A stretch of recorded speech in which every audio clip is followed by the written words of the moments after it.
I was the first of my friend group to get pregnant, my wife and I. And, I think we were naive, obviously, I think as most parents are going into it. We were excited. But, one thing that was interesting was that I constantly heard that it's the best thing ever, right? Like being, what I would, I guess, tell expecting parents now, it's the best thing ever. As you know, as every father that's been on this podcast has probably said, it's the greatest thing, the greatest gift ever. It's the best thing in the world. And I had this idea going into it, like, this is going to be the best thing ever. It's this love at first sight, this love like you've never felt before. And I remember when she came out, expecting that feeling, expecting this like fireworks, this immediate sort of connection like nothing I've ever felt before. And that wasn't there. I did not feel that right away. And I've been very vocal about this, and I try to share this as much as I can, because I wish I had heard this narrative a little bit more, that it might not be this immediate like best thing ever. And for me, it wasn't. For me, it was a lot of fear, and I felt really guilty that I didn't feel like this immediate connection. I saw this like goopy, bloody thing that was screaming and hated me, and I was doing nothing right, and I felt like something was wrong with me. What's doing, everybody? I'm Alec Lace. Thank you for watching First Class Fatherhood. Today's guest on the podcast is Parker Young. Now, you may have seen Parker Young modeling for Calvin Klein or Tommy Hilfiger, or perhaps starring in the hit series Arrow. He is currently an actor who stars in the smash hit Bravo series Imposters. I'm honored to have him on the podcast today, so get down there, smack the subscribe button, and tap the like, and let's jump into it right now with Parker Young on First Class Fatherhood. Joining me now, First Class Father Parker Young. Welcome to First Class Fatherhood. Thank you, brother. Thanks for having me. Well, it's great to have you here. Let's start just like this. How many kids do you have? How old? Yeah, I have a 3.5-year-old daughter.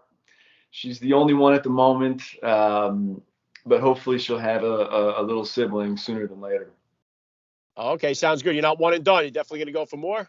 No, I definitely need to go for more. Yeah, I'd love to have more. I'd love to have more. It's been a little bit more challenging than we realized to have a second. I think it's because I do all of the things you're not supposed to do when trying to conceive. I sit in saunas every night, and I'm like, I think I'm not giving myself the best opportunity for success. So my wife's starting to lay the hammer down. Yeah. Don't overthink it. I got 4 kids myself, so there's only one way to make it happen. So that's right. Yeah, copy that. If you could, Parker, please just take a minute here to hit my listeners with a little bit about your background and what you do. Yeah. I am a big fan of the First Class Father podcast. That's really all you need to know. No, man, I'm an actor. I've been working in Hollywood for the last decade and some change. Last show was a show called Imposters. Current show is a show on CBS. We're shooting season 2 right now. It's a sitcom created by Chuck Lorre. It's called United States of Al. I'm actually just got done. I'm at work right now, so if the Wi-Fi is a little spotty, I blame them. Yeah, no trouble at all there. And so you said 3.5 years old is your daughter. Take me back then, 3.5 years ago. About how old were you then when you became a dad, and how did that experience change your perspective on life? Yeah, man. Okay, so she's 3.5. I had her when I think we got pregnant right before I turned 30. I was the first of my friend group to get pregnant, my wife and I. And, I think we were naive, obviously, I think as most parents are going into it. We were excited. But, one thing that was interesting was that I constantly heard that it's the best thing ever, right? Like being, what I would, I guess, tell expecting parents now, it's the best thing ever. As you know, as every father that's been on this podcast has probably said, it's the greatest thing, the greatest gift ever. It's the best thing in the world. And I had this idea going into it, like, this is going to be the best thing ever. It's this love at first sight, this love like you've never felt before. And I remember when she came out, expecting that feeling, expecting this like fireworks, this immediate sort of connection like nothing I've ever felt before. And that wasn't there. I did not feel that right away. And I've been very vocal I've been very vocal about this, and I try to share this as much as I can, because I wish I had heard this narrative a little bit more, that it might not be this immediate, like, best thing ever. And for me, it wasn't. For me, it was a lot of fear, and I felt really guilty that I didn't feel like this immediate connection. I saw this, like, goopy, bloody thing that was screaming and hated me, and I was doing nothing right, and I felt like something was wrong with me. Now, obviously, that all changed very quickly, and I can't tell you exactly when that changed, but very quickly, she became the love of my life, and I would give my life for her. But it wasn't the case right away. That was sort of earned. And as I said, I like to be vocal about that, because I want other fathers who might feel this way, and mothers, to know that that's okay. That's okay to feel that way.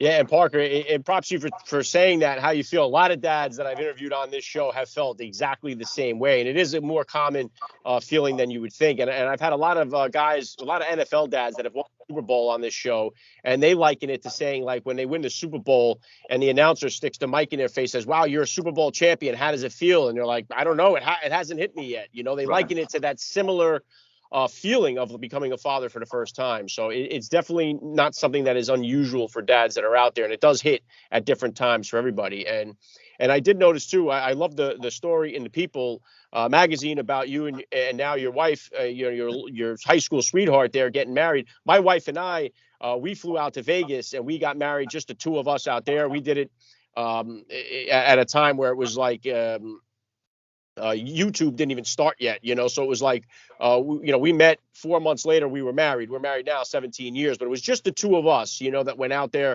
and got married, and we loved it. We did our honeymoon there and the whole bit. I love the fact that you guys did this together by yourselves in the backyard with your daughter present. Walk me and the listeners a little bit through this. What gave you the idea to do this? How did you know that, doing it on her birthday, you weren't taking a shot in the dark here? And what was that experience like for you? Yeah. Hey, well, congrats to you guys, man. I think that's awesome that you got married in that way and that you're still together. So we've been together, as you said, we've been together, I mean, really our whole lives since we were kids. I met her, we were both teenagers in high school. And so we've really grown and evolved together. And I actually proposed at our gender reveal. So when we found out that we were having a little girl, was when I took a knee and proposed. And, we've had a relationship that's worked for so long. I mean, it's our relationship, and we never felt this sort of pressure to conform to the way things are supposed to be done. We never felt this pressure that we needed to have some sort of grandiose wedding or showy event and spend a lot of money. It was like, we love each other. We've made this commitment to each other. From the moment, my dad and I were just laughing about it the other week, was like, from the moment my dad said, "I like that girl," and gave his approval, I was like, yeah, she's my girl. And I think in that moment, I made the commitment forever. We were going to walk this life together until I messed something up and she decided I wasn't worthy. But I had made that commitment already. So, and she knew that, she didn't need me to show her in any other way. So it just was never a thing for us. And we've been to a lot of weddings that were big and expensive and a lot of people, and lacked the sort of intimacy and love that we thought was really of the utmost importance. So anyways, it just was never really on our radar. And then I just one day felt inspired to really, what it was my wife was taking my daughter to preschool and didn't like that she had a different last name than her. And I was like, yeah, that's true. Like, that's as good a reason as any to tie the knot and give her my last name. So it was leading up to her birthday, and I was like, I think I'm gonna surprise her on her birthday and just surprise her, have some dude come over and we'll get married. I called my buddy who works, my castmate on the show I'm working on right now. And he's like, yeah, I'll be there. He was recently ordained to marry people. He was about to marry his relatives. So anyway, he came over and surprised my wife, and there's an adorable video that I'll post eventually. But he came to the door, and she saw him and kind of put two and two together and just broke down crying. it was a really beautiful moment. Just as you said, it was us and our daughter in the backyard, and it was really beautiful and something we'll never forget. And I feel very grateful that I that I have a wife that's okay with being surprised with a wedding on her birthday. Same as you, a wife who's okay with flying to Vegas and just pulling that trigger. I think that's really cool. Yeah, and the reason I had mentioned there too that we did it before YouTube was because the chapel we got married in had at the time, like, it was ancient now, but it was a live webcam, so people could log on and check out the live feed from the chapel and they could watch it. So we told our friends and families that and stuff. But Nice. yeah, and I think, listen, I'm not to knock the big weddings that are overdone and overpriced, but it's just you know what? Sometimes I think that's, you just put that on for other people and not for yourself. And I think it's definitely a more intimate situation. And what it's really all about is two people that love each other and are committed to one another. And now you guys have been together for such a long time. What has it been like for you to watch your wife become a mom? What was that process like for you? Oh man, I mean, I loved her before, but I love her that much more now. It's incredible. I mean, it's such a, gosh, it's such a sacrifice. I mean, in the best way, you know. But it's she does a lot of the heavy lifting from day one. She does the bulk of the heavy lifting from far before day one. You know, carrying that child, and it's you know, I feel so useless so much of the time. The way that she's able to raise our daughter and still keep our lives afloat, you know. And I get breaks. That's the other thing, you know. I go to work. I'm surrounded by other adults. I get to have adult conversations. She's at home a lot of the time. She's a stay-at-home mother, and she's with that baby all the time. That's really challenging, and I'm just so grateful for her. I think she does an incredible job, and it also makes me have the same appreciation for my parents. You know, I always loved my folks, but you know, I have a greater appreciation for all the sacrifices that they've made now that I'm walking in those same shoes and trying to do it myself. Yeah, it definitely does, especially now too, as my oldest is 15, and I get to these situations where I think back sometimes, you know, both of my parents passed away before I became a father myself. So sometimes, like, I'll refer to some of these things, like when you wake up, like, wow, now I get what they were talking about, what they were scared about. And it's like, it's definitely eye-opening with each stage as they go on. So it's a pretty cool experience, no matter which stage they're at. And I wanted to ask you too, like, Real quick, Alec, did you say both your parents passed away before you had any kids? Yes, yeah, both of my parents passed away, and my wife's parents are divorced. They're not in her life, so it was really just the two of us. One of the reasons why we went out to Vegas to just get married together, because it's really just been the two of us on this journey here with our kids now, you know. And so Wow. it definitely has brought us a lot stronger and closer together. Because I know Well, that there's a man. lot of dads I interview that have in-law problems too, and that's never been an issue for us. Yeah. Well, I got to say, man, that's you know, I don't know what your relationship was like with your parents, but I can imagine that being pretty difficult to raise a child and, you know, a handful of kids, and to want them to know your parents, but to not have that opportunity. But gosh, man, if there's one thing that's for certain, it's that they've got to be proud of you, man, proud of you as a father, and not only raising your own kids, but to spread this much positivity and shine a light on the experience of being a father. That's really incredible, man. So kudos to you. I appreciate that, Parker. Yeah, I talk about it on the show about parenting without parents, you know. So Sure. it's definitely a different category. Other dads that I've had on the show have been in a similar situation, and I wanted to ask you, because I know you've been on the cover of Men's Health, and I know that an issue for a lot of the dads, you know, is staying in shape, staying healthy, especially after becoming a new dad and stuff like that. So, what kind of maybe fitness or health advice do you have for those dads that are out there listening? Yeah, man, it's tough. It's tough. That dad bod's a real thing.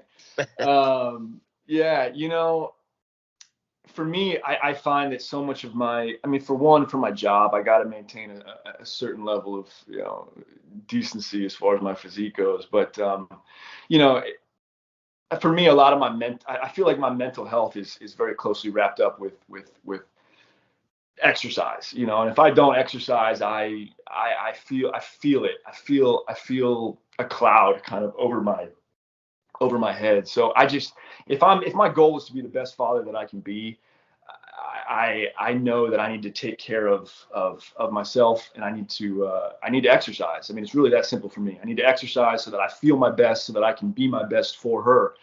And in addition to that, it's like, I think when we're younger, so much of what we do when we think of exercise, we think of pushing heavy weight, and trying to get as big or whatever strong as possible. But as I'm getting older, and I'm feeling those aches and pains, and I'm starting to ask myself how healthy it really is in the long run to be loading up all this weight on the body. So I'm starting to reevaluate what exercise is. What does it look like? If I want to be able to hike and play sports with my kids, as they're entering into their prime, I better start taking care of my body now. I better start really looking at where my joints are locking up, and so I think if you just kind of get recommitted to this idea of wanting to be around and healthy and operable as your kids age, that's a pretty good motivation to get your ass in the gym. And if you don't know where to start, start with things you enjoy. It's like, shoot, I like hiking, or I like, basketball, or whatever it is that you enjoy that can get you into the gym. That's a great place to start. And then, get a trainer, or sign up for an online course or something where someone can give you a program. If you've got a program, what you're supposed to do when you show up at 7, 8 a.m. in the morning in the gym. If you know what you're supposed to do, it's a lot easier to check those things off the list. When I just show up to the gym not really having a plan, that's when I'm sort of just like going through the motions, and it doesn't seem to work all that well. And then diet, man. Diet's so crucial. It's crucial. It's so easy to overstuff our faces with stuff that's just not natural. The more I can try to lean into foods that seem to be as whole and natural as possible from the earth, from the ground, that seems like a safe bet. Yeah, really great stuff, Parker. And then about what you do there, has becoming a dad, has it changed you at all as an actor, as far as maybe which particular roles you'll decide to play? Have you given that consideration as you've become a dad? Yeah, man. Yeah. I mean, gosh, it shifted my whole perspective about everything, as you know. And, for on one side, it kind of makes you lose interest in the sort of rat race of life. You see kids start to age so quickly. It's like, wow, they were these babies and they become toddlers, and then they're little kids, and they're like, shoot, man, like life is ticking by and we don't get that time back. So, I think it really makes us as parents appreciate the time that we have so much more. We want to just luxuriate in every moment, and what a beautiful gift that is.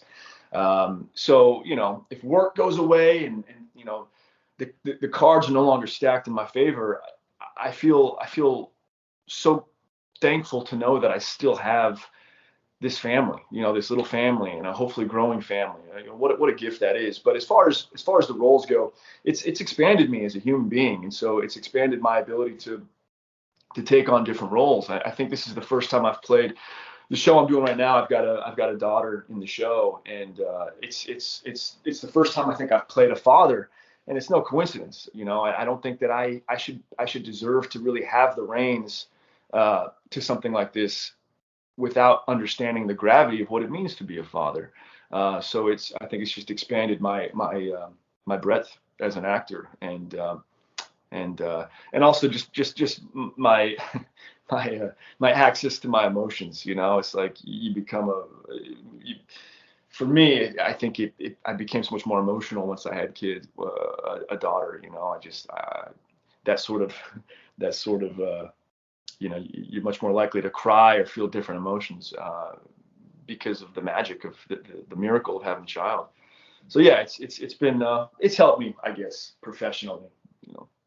Yeah, and a lot of times too, like I'll reference like that movie John Q with Denzel Washington. Like I remember seeing that movie before I was a dad, and it was an emotional movie. It was a good movie, but until I revisited it later when I had a couple of kids, it had a completely different impact on me. What was going on, and that's why I'm impressed too with guys that do act. I know when I had McConaughey on here, and I was asking him about auditioning for roles that he was portraying fathers before he was a dad himself, and then how does he feel about capturing that once he became become a father. Like there's an art to making you believe that, because it's a complete transformation that only you understand when you become a father. So it's always impressive to see guys take on roles like that aren't dads and be able to capture it is pretty impressive.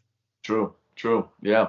And how about as far as your bedtime routine? How is that working out? You guys reading books at night? Are you a lullaby guy, storyteller? How's bedtime working out for you? Yeah. We read books at night. We cuddle in bed together and we read a few books, and she knows how to turn the hard rule of 2 books into rereading the books and then adding a couple books and then saying some prayers, and she knows how to really extend that bedtime routine, and but I love it. I feel so grateful for it. And then but yeah, usually it's me reading some books, and then she'll ask for mama to come in and read her a book. Sometimes mom's good about complying. Other times she's like, no, you've had your 30 minutes with dad. It's time for bed. Yeah, I understand there. I know you said you're shooting a second season there. You have any other kind of projects in the pipeline here? You got anything else you're working on? What kind of goals you have for the future here? This occupies all my time at the moment. We're here 9 months out of the year, working almost every day. So I'm really committed to making this show as great as it can be. I feel it's a really cool storyline about a veteran who's struggling to readjust to civilian life in Ohio, and he's living with his Afghan interpreter that served with his unit. And the show's really near and dear to my heart because I've got a lot of veteran buddies. I know you've had a handful of Navy SEALs on your show. I've been listening to some of their podcasts, and I've got a handful of buddies that are in that community as well. And like my character, those guys are also transitioning into civilian life. And I think people underestimate how difficult of a task that can be. You think of these guys as warriors that can take on any challenge, and they can, but it doesn't mean that this transition is not wrought with challenges and difficulties. And so I feel really honored to be able to shine a light on their experience. And that's what I'm doing right now. And I'm leaning into it. And I'd love for this show to go as long as it can. And the multicam world is a great schedule for raising a family. The hours are good. I'm working at Warner Brothers every day. I'm not flying across the world. So right now this feels like a really good show for where I'm at in my life. And we'll see what comes next. Yeah, very cool. And to your point there, too, I think the more stories that can be told about our veterans, the better. I think we all need them. I'm so glad that so many of our veterans are out in the public now. They have platforms of their own. I think it's a benefit to all of us in society to hear their stories and to listen to the lessons that they've learned in their career. So love what you're doing there. Last thing I want to hit you with here, Parker, I love to ask all the dads to get on the podcast. What type of advice do you have for that new dad or for that about to be father who's out there listening? Like I said, I had a bit of a tough time when my daughter was born, but in addition to just like the idea of becoming a father, I was in between. When we were pregnant, I was on a show that got canceled right as my daughter was being born. And so I suddenly found myself without a job, and I went into just like panic mode, just sort of like existential crisis, like, holy shit, like, is this the right job for me raising a family if the job can be taken from me at any moment? And I just had a lot of fear around that. I had a lot of fear that like maybe I was on the wrong path or that it wasn't right for me raising a family. And somebody said to me, they're like, hey, I was never more broke than when I had my first kid. But having a baby brings a certain magic into your life, and everything is going to unfold perfectly as it should. And I just trusted in that, and it really did. It's like you start to focus on what really matters, and let the rest fall into place. So I would say to new dads, if you're panicking, if you're freaking out, you're not alone. We all were at one point, and just trust in that little bit of magic that was gifted to you, and do the best that you can. You cannot just love that thing as hard as you can, and do not stop. Just love that little baby, and everything's going to work out just fine. And cheers to all the incredible dads out there. I think it's the most important job in the world.